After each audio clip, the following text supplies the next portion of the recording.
Welcome back to Make More Love. In this show, we share real strategies that help high-performing business leaders build passionate, intimate relationships and live fulfilling lives. I'm your host, Dorian. I'm both a relationship coach and a business coach, so I know how to handle all the crap that comes up when you're working to be the best at everything. If you're serious about transforming your relationship and your life, staying connected here is your first step.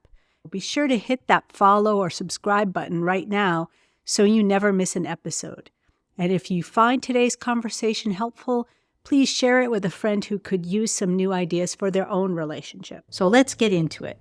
Today we're going to talk about the mistakes we make in restaurants that can ruin date night.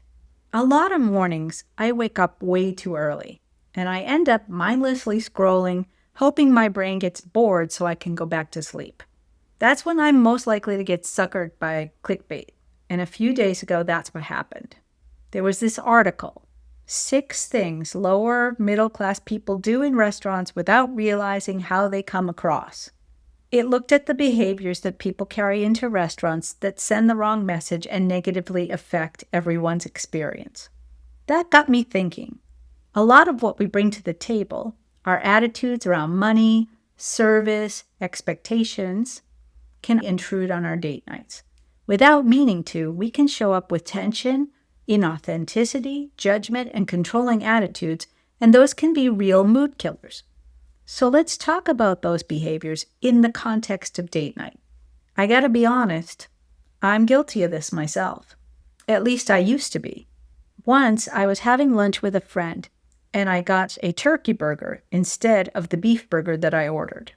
The server came over, took care of it, but then the manager came over, as they do, with the usual apologies and comped dessert offer. And I just said to him, I am not the restaurant rescue squad, but this happens so often. Can't you check plates before they leave the kitchen so it doesn't waste food and it doesn't disrupt my experience?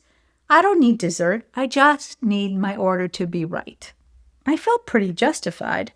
But after the manager left, my friend said, you're one of the most gracious, laid-back people I know, except when you're at a restaurant. It's not that you're rude. You're just quietly kind of brutal. I admit I got defensive. I said, I'm an excellent cook. I always make sure everything's perfect before I serve it. When I go out, it's to relax, to enjoy my friends, and to feel taken care of. So when that doesn't happen, I get annoyed. What I hadn't realized is that I was making it less enjoyable for everyone at the table. And that's the opposite of what I want. When I'm out with someone I care about, I want them to feel like they have all of me, not distracted me or irritated me. After all, being present is the single biggest factor in connecting with your partner and creating intimacy. I know for sure that my partner does not want to have a romantic dinner with Ellen the efficiency expert. And I'm pretty sure that your partner doesn't want to have dinner with the chief executive version of you either. But a lot of these behaviors are unconscious. So let's look at them explicitly and see where we can make changes that benefit our desired outcomes for the evening. Let's start with one really easy win. The evening will go a whole lot better if you make a reservation. In a lot of cities, walking in without one means at least 45 minutes waiting that you could be spending doing something way more fun. If you enjoy having a cocktail at the bar before dinner, then make a reservation for a little later. It's a tiny effort for a huge reward. Now, let's talk about keeping the energy on track for the whole date night, from the time you leave the house until the time you get back. And let's steer clear specifically of these 6 date night vibe killers. Number 1 is displaying any kind of rudeness toward the restaurant staff. Avoiding eye contact, snapping your fingers, waving for attention, a cold tone of voice, aggressive or condescending language, ignoring the server's questions or greetings, rolling your eyes, interrupting or talking over the staff, any of that stuff. Some of these have easy fixes that you can make, like make eye contact and acknowledge your server's greeting and their questions. Others take a little bit more self-awareness. So here's my best advice. Imagine The server is your kid or your mom. How would you want people to treat them? You should treat your server that way. This is going to land you in the sweet spot. Friendly, respectful, and not creepy. Moving on to number 2, extreme menu hacking. That's over-customizing your meal to the point where you're redesigning the whole menu, requesting multiple substitutions without any medical or ethical basis, or making the order so complicated that it bogs down the whole kitchen. I know of no better example of extreme menu hacking than that scene from the movie When Harry Met Sally. And no, not that one. This one. I'd like the chef salad, please, with the oil and vinegar on the side, and the apple pie a la mode, but I'd like the pie heated, and I don't want the ice cream on top. I want it on the side, and I'd like strawberry instead of vanilla, if you have it. If not, then no ice cream, just whipped cream, but only if it's real. If it's out of a can, then nothing. If you can top that, I want to hear about it. Send me an email, a DM, post it in the Facebook group. I cannot wait to hear. Look, if you have serious allergies, you're going to want to be careful. So call ahead and confirm that the restaurant can accommodate you. But otherwise, pick a place that you can trust. Try the dish the way it's designed, and you might find that you have a new favorite. And if you don't love it, then just leave it. And if you have to send something back, then keep it quick and quiet. For something small, like this is a little more rare than I prefer, it's fine to say that to the server, let them take care of it. But if it's a bigger issue, here's what to do. Get up, go over to the desk, and talk to the manager away from the table. Your partner will probably realize what you're doing, but it's not going to drag the whole date off course. And by the way, while we're talking about things to do away from the table, this is also the best way to handle using a gift card or a coupon. I know there's a huge debate on the internet about whether it's okay to do that on the date. Screw that. Just take the bill to the desk, pay with your gift card or your Groupon or whatever, and be done with it. The third one is conducting a price audit, making skeptical comments about the value or the prices, mentioning the cost of everything at the table out loud, doing bill math in the middle of the meal just to see what you're up to, or asking the server to go over the bill with you line by line. I get it. Restaurant prices are outrageous right now. Last month, on my way back from Mexico, I stopped for dinner at the Denver airport. After a week of nothing but tacos, I was thinking about a nice steak until I saw they started at $66 in an airport. For a meal that wasn't likely to be a peak experience, I decided to just order the burger. I am aware that some couples bond over price outrage.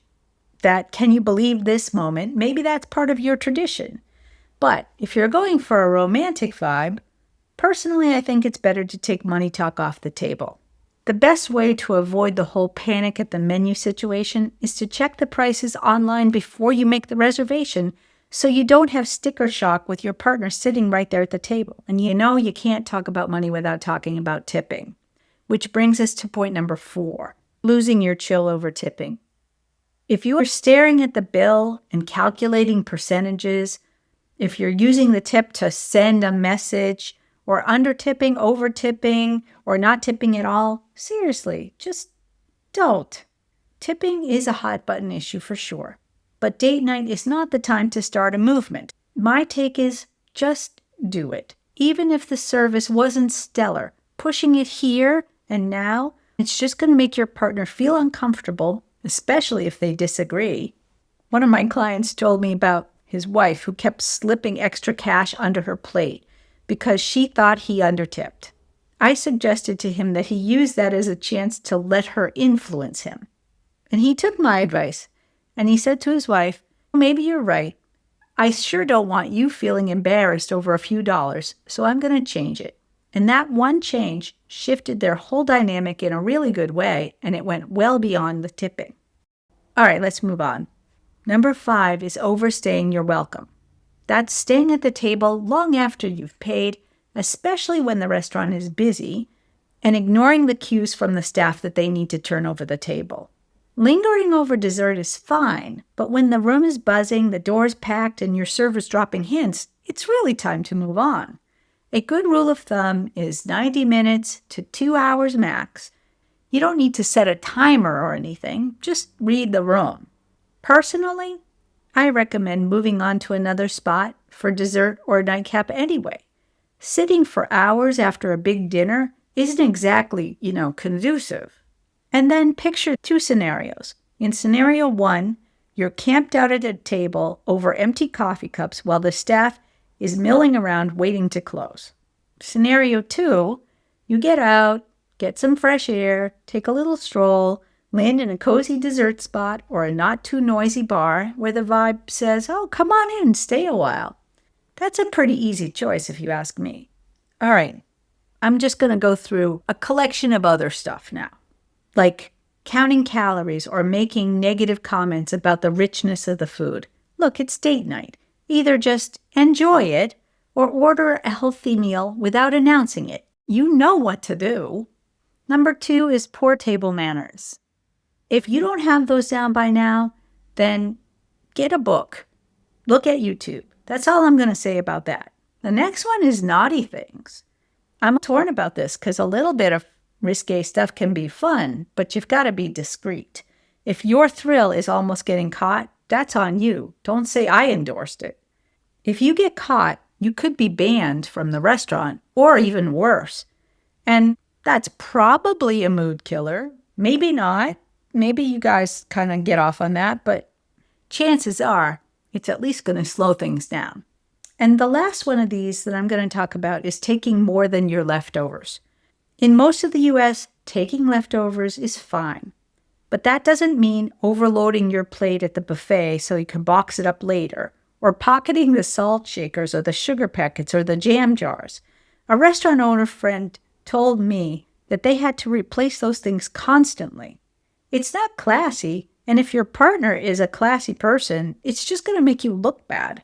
So if you recognize any of these habits are creeping into your date nights, there could be a whole lot of other stuff too that's getting in the way of you having the rest of a romantic evening that you want to have.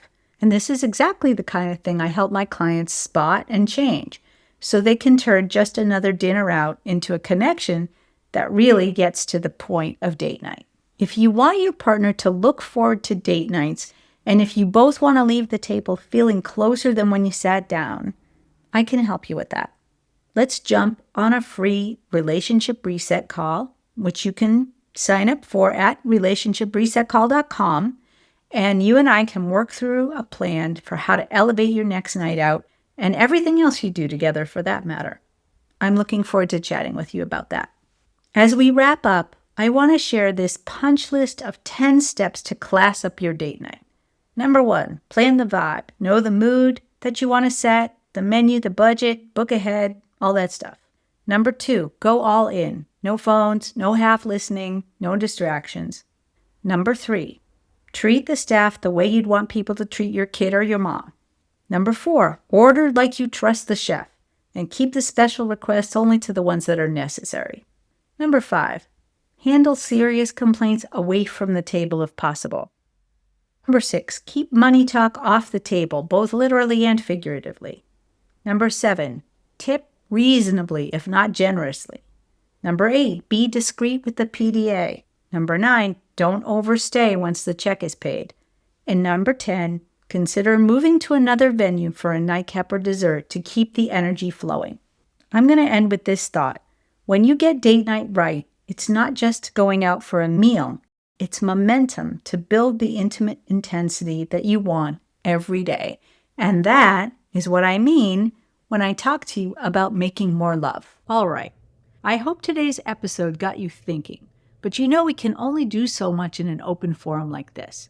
If you want to look at your specific situation, book in a free relationship reset call.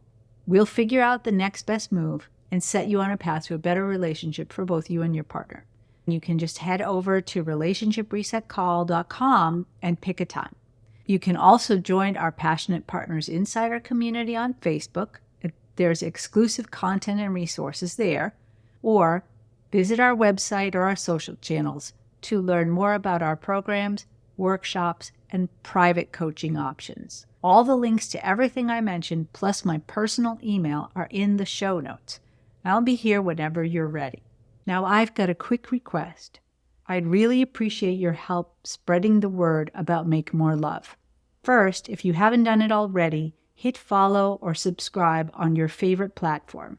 It helps more people find the show, and it also keeps you in the loop. Second, leaving a review would mean the world. It helps us grow our community and reach more people. And finally, if you know someone who is struggling in their relationship, then share the show with them. You might just change their life. Thank you so much for spreading the word. I believe love is not something you find. You have to make it.